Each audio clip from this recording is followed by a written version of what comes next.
Bonjour à tous, salam alaikum Azul Fellawen. Alors je viens commencer une nouvelle série, une nouvelle playlist. Vous savez donc que je suis historien de formation. C'était mon premier métier, ça continue aussi du reste. Et donc on m'a interrogé, en particulier ma famille, mais aussi des amis, sur l'histoire de notre famille. Alors c'est vrai que je suis vieux, je peux mourir d'un jour à l'autre, à mon âge, d'une attaque ou d'une crise cardiaque, peu importe. Je repars en mission en Afrique, Inch'Allah, en Algérie, Inch'Allah, et puis au Liban, je ne suis pas sûr de revenir vivant. À la grâce de Dieu, comme disait toujours notre cher papa, à la grâce de Dieu. Alors je viens parler de notre cher papa. La phrase qu'il prononçait le plus souvent, c'était à la grâce de Dieu. Et quand il disait cela, c'était toute son existence, toutes les souffrances qu'il a vécues, les dangers de mort, enfin, sans remettre. Notre papa, Ahmad Ennar Eslav, alors j'essaye de le prononcer à la kabyle, notre papa était un homme d'une droiture, d'une rectitude morale exceptionnelle et pétri de l'islam comme tous les comme tous les musulmans, bien sûr. Et, et c'était incroyable que ce sens de la providence divine, ce sens oui, de la providence divine et aussi de la justice de Dieu.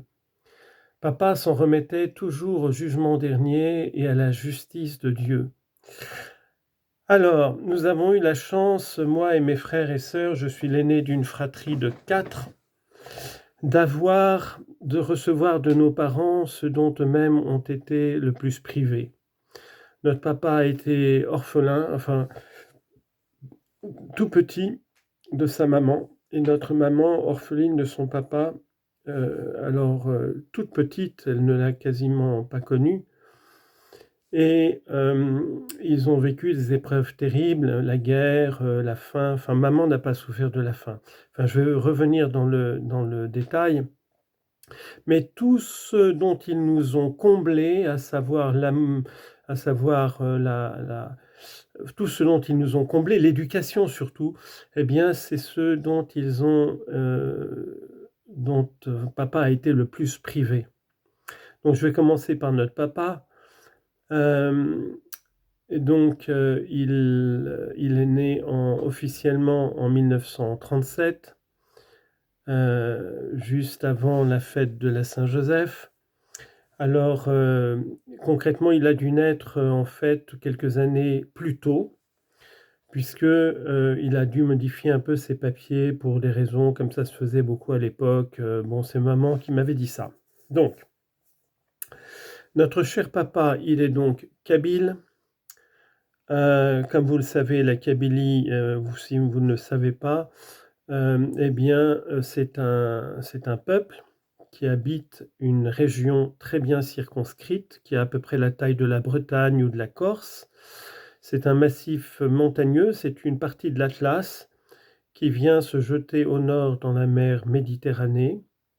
C'est une région extrêmement bien configurée et c'est, selon les géographes, parce que j'ai été professeur, selon les géographes, c'était la Kabylie a longtemps été, je ne sais pas si ça l'est toujours, ça l'est probablement, la région la plus peuplée, la montagne la plus peuplée du monde, non seulement de tout le bassin méditerranéen, mais du monde entier. Alors ça, c'est un phénomène très étonnant.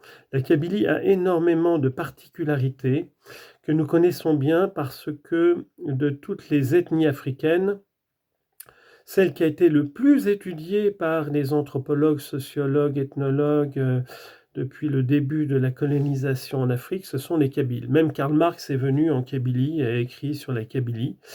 Alors, je ne vais pas commencer là-dessus parce que j'en aurai pour des heures et des heures et des heures. Mais donc, les Kabyles sont ce qui les caractérise quand même en quelques mots. Les officiers français disaient, lors de la conquête, les Arabes, c'est un peuple fier, mais les Kabyles, c'est un peuple orgueilleux. Alors, ça veut dire quoi? En fait, ça touche le fait que, il y a une espèce de complexe de supériorité aristocratique en général des Berbères à l'égard des Arabes. Je me souviens, j'étais avec un ami kabyle à Beni Douala, et alors son frère, enfin bref, on était là entre kabyles, et alors c'était incroyable. Donc, et c'est vrai que quand les villages kabyles sont construits sur la cime des montagnes, et ce sont des montagnes alpines, enfin, et donc c'est très acéré, enfin, ou comme les Pyrénées, même si c'est moins haut. Donc tous les villages sont construits sur la crête des montagnes pour des raisons défensives. Et quand on est là-haut, ben, on n'a que le ciel au-dessus de sa tête et on domine tout ce qui est en bas, quoi. Et en bas, c'est quoi? Ben, c'est selon les Kabyles, les Berbères qui ont été arabisés, qui ont perdu leur langue et leur identité berbère. En fait, quand on gratte bien, ce serait très intéressant. Je n'ai pas fait d'études linguistiques dans ce domaine-là, mais ce serait très intéressant de faire une analyse comparée pour voir tout ce que l'arabe dialectal, surtout à Alger, a emprunté au berbère. Je pense que la phonétique est plein de vocabulaire. Bon, c'est des sujets sûrement qui ont été bien sûr traités, mais je connais pas, j'ai pas lu de bouquin sur la question. Bref. Les Kabyles sont extrêmement travailleurs, c'est la réputation qu'ils ont toujours eue.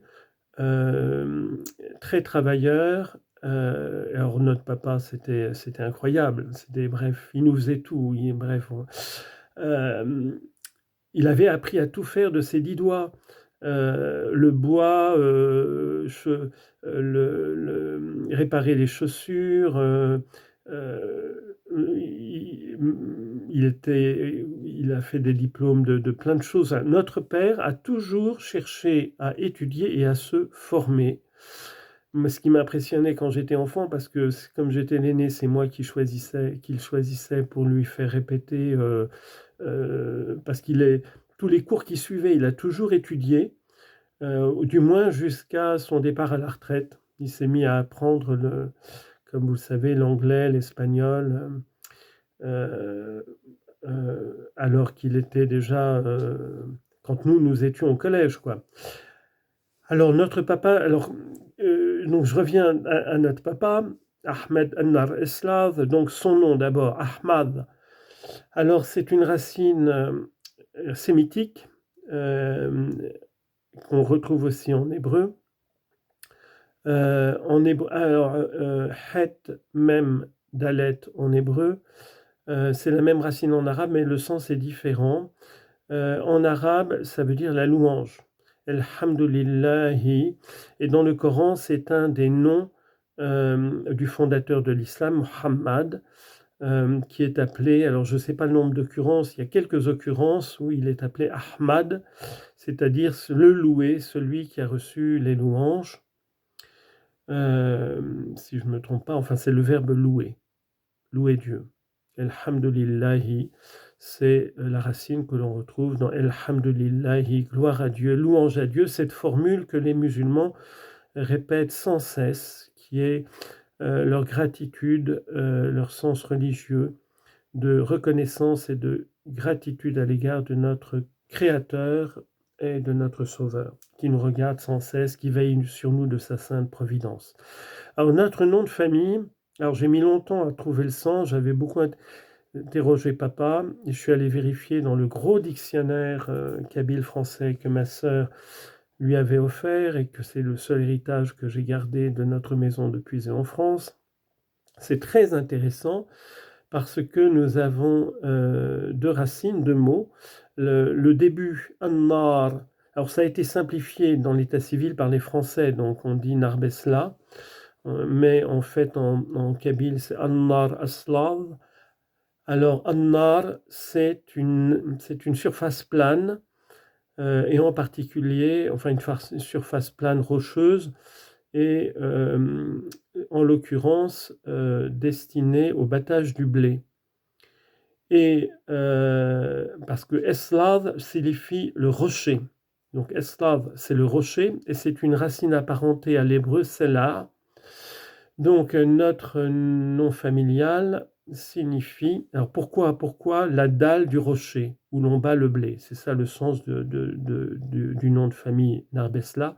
La dalle rocheuse, le rocher sur lequel on bat le blé. Alors pourquoi? Eh bien probablement parce que lorsqu'à l'état civil, il n'y avait pas de nom de famille en Afrique, on s'appelait toujours Ahmad ben Mohammed ben Mustapha ben bref, on se déclinait toujours par le lien de filiation patrilinéaire, et puis on pouvait ajouter un sobriquet, le menuisier ou le cordonnier ou ce que vous voulez.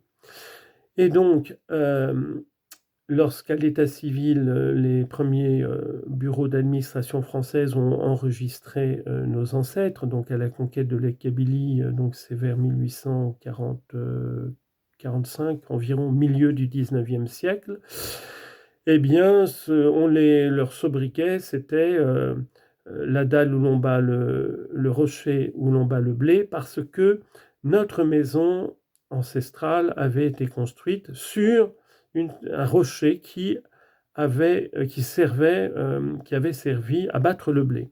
Donc c'est à cause de la maison que nous avions visitée avec ma sœur Myriam lors de notre voyage avec notre grand-père. Alors un voyage mais mémorable, incroyable, dont je vous parlerai.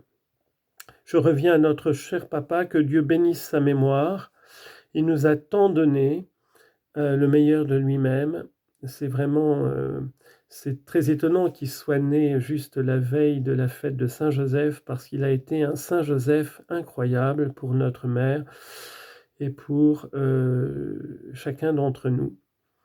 Maman me disait toujours, bon, ils sont partis en Algérie juste à l'indépendance de l'Algérie. L'Algérie était détruite quand les pieds noirs sont partis, en faisant le maximum de destruction avec l'OAS, dont je vous rappelle que l'OAS, le commissaire de police d'Alger, français, vous trouvez ça sur Internet, donc la télévision française à l'époque, à l'indépendance, interview le commissaire de police français d'Alger, et il dit: l'OAS a fait plus d'attentats terroristes en 7 mois que le FLN en 7 ans. C'est pour vous dire le degré de violence. Et donc tout était détruit. Enfin, le maximum avait été détruit par la guerre et par les pieds noirs. Et donc, mon papa, ma maman se sont dit: faut qu'on parte là-bas, faut qu'on aide le pays à se reconstruire.